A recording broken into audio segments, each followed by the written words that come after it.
অভয়াপুৰীত অসম ৰাজ্যিক গ্ৰামীণ জীৱিকা অভিযান বিভাগৰ চৰকাৰী ধন আত্মসাত 52,76,000 চৰকাৰী আঁচনিৰ ধন আত্মসাত কৰিলে সভানেত্ৰী সম্পাদিকাই।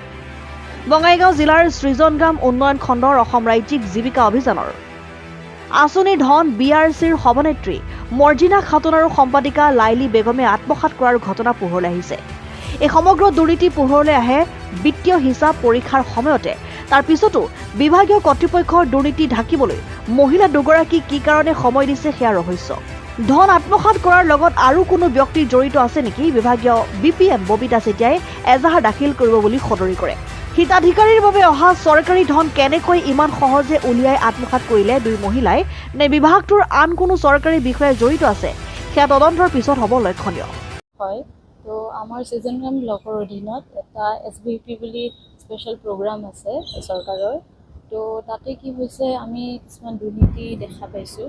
যেনে ধৰক তাৰে যিগৰাকী সভানেত্ৰী মৰ্জিনা খাতুন আৰু সম্পাদিকা লাইলী বেগম, তেওঁলোকে অনৈতিকভাৱে ভালেখিনি টকা আমাৰ আত্মসাত কৰা নিচিনাই হৈছে। তেওঁলোকৰ ব্যক্তিগত একাউণ্টত তেওঁলোকে ট্ৰান্সফাৰ কৰি লৈছে।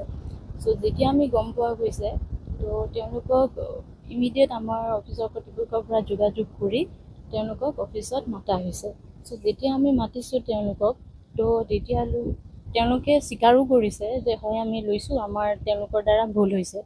তো ভুল হোৱাৰ পিছতেনে তো এনেকুৱা ধৰণৰ মানে ইনচিডেণ্ট আমাৰ কাৰণেও একদমেই নতুন। তো আমিও ধৰক কি কৰিম কি নকৰিম অকণমান দুবিধাটো পৰিছিলোঁ।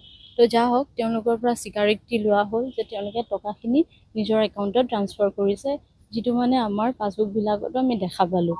তো তেতিয়া তেওঁলোকক কি কৰা গ'ল যে আপোনালোকে কি কৰিব, এতিয়াতো উভতাবতো লাগিব, যি গতিকে চৰকাৰৰ ধন চব হিতাধিকাৰীয়ে আহিছে পইচাবিলাক। তো তেওঁলোকে কি কৰিছে, আমাৰ পৰা সময় বিচাৰিলে যে বাইদেউ আমাক সময় দিয়ক, অৰ্থাৎ যোৱাকালিলৈকে তেওঁলোকে সময় বিচাৰিলে। কিন্তু সময় বিচৰা স্বত্তেও যোৱাকালিলৈকে আমি দেখা পালোঁ যে ধৰক এমাউণ্টখিনি যিমানটো পৰিমাণৰ তেওঁলোকে দিব লাগে এতিয়ালৈকে দিয়া নাই। তো সেইকাৰণে আমি কি কৰিছোঁ, FIR দিয়াৰ ব্যৱস্থা কৰিছোঁ। কিমান টকা উলিয়াইছে?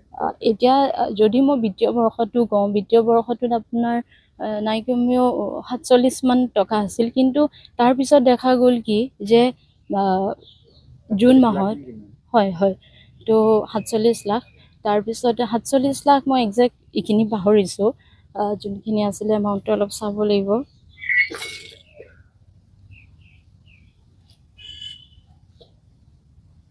কোন ডিপাৰ্টমেণ্টৰ হয় মেম? এইটো হৈছে আমাৰ সৃজনগ্ৰাম ব্লকৰ অধীনত যি SRLM আছে, SRLMৰ অধীনতে এই অফিচটো মানে নিয়ন্ত্ৰণ হৈ থাকে।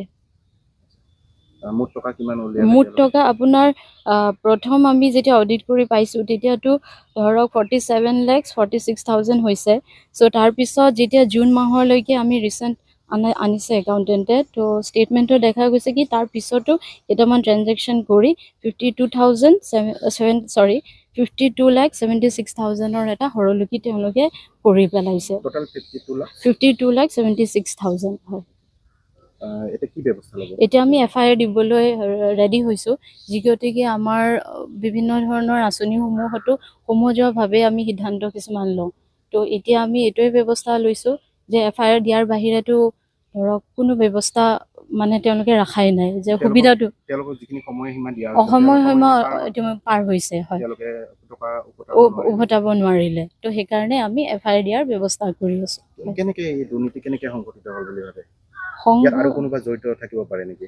সেইটো এতিয়া চাওক, যেতিয়া আমি অডিট কৰি দেখা পাইছোঁ যে তেওঁলোকৰ ব্যক্তিগত একাউণ্টসমূহত আমাৰ যি অফিচিয়েল একাউণ্ট BRCৰ আছে, তেওঁলোকে নিজাববীয়াকৈ একাউণ্টটো নিজৰ ছেভিংছ একাউণ্টত তেওঁলোকে ট্ৰান্সফাৰবিলাক কৰি লৈছে।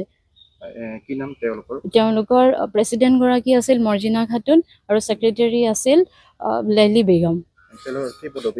তেওঁলোকে সেইটোৱে ক'লোঁ, প্ৰেছিডেণ্ট হৈছে আপোনাৰ মৰ্জিনা খাতুন আৰু ছেক্ৰেটাৰী হৈছে লাইলী বেগম। অভয়াপুৰীৰ পৰা চাইফুল ইছলামৰ ৰিপৰ্ট, N24 আছাম।